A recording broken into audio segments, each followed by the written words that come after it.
जितिया व्रत का आरंभ आज से हो चुका है। आज नहाय खाए के बाद से व्रत रखने वाली महिलाएं सात्विक भोजन करके व्रत करने का संकल्प लेंगी और निर्जला व्रत का आरंभ कर।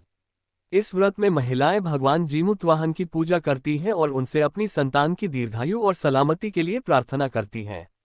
आज हम आपको बता रहे हैं आखिरी कौन है भगवान जीमूतवाहन और जितिया व्रत में क्यों होती है इनकी पूजा। कौन है जीमूतवाहन? भगवान जीमूतवाहन पौराणिक युग में एक गंधर्व राजकुमार थे। वे और उनके पिता बेहद उदार और परोपकारी व्यक्ति थे। पहले उनके पिता ने राजपाट छोड़कर अपने पुत्र को राजा बना दिया और फिर जीमूतवाहन का भी राजकाज में मन नहीं लगा। वे भी अपने पिता के साथ वन में जाकर रहने लगे।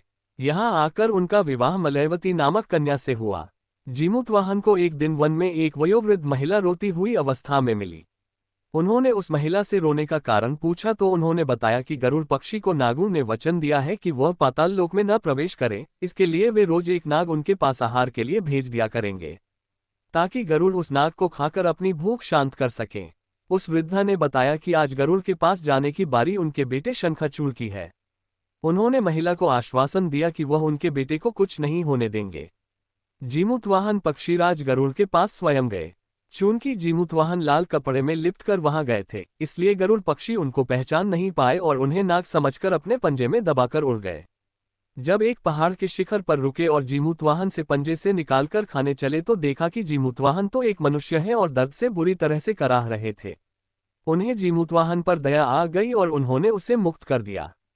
फिर जीमूतवाहन ने उन्हें सारी घटना बताई और नागों का भक्षण न करने की प्रार्थना की। पक्षीराज गरुड़ जीमूतवाहन के साहय और दया को देखकर काफी प्रसन्न हुए और उन्होंने वचन दिया कि वे अब कभी भी नागों का भक्षण नहीं करेंगे। इस प्रकार राजा जीमूतवाहन ने अपने साहस और सूझबूझ से एक मां के बेटे को जीवनदान दिलाया। तब से राजा जीमूतवाहन भगवान के रूप में पूजे जाने लगे और माएं अपनी संतान के लिए जीवित पुत्रिका नामक व्रत रखकर उनकी पूजा करने लगीं।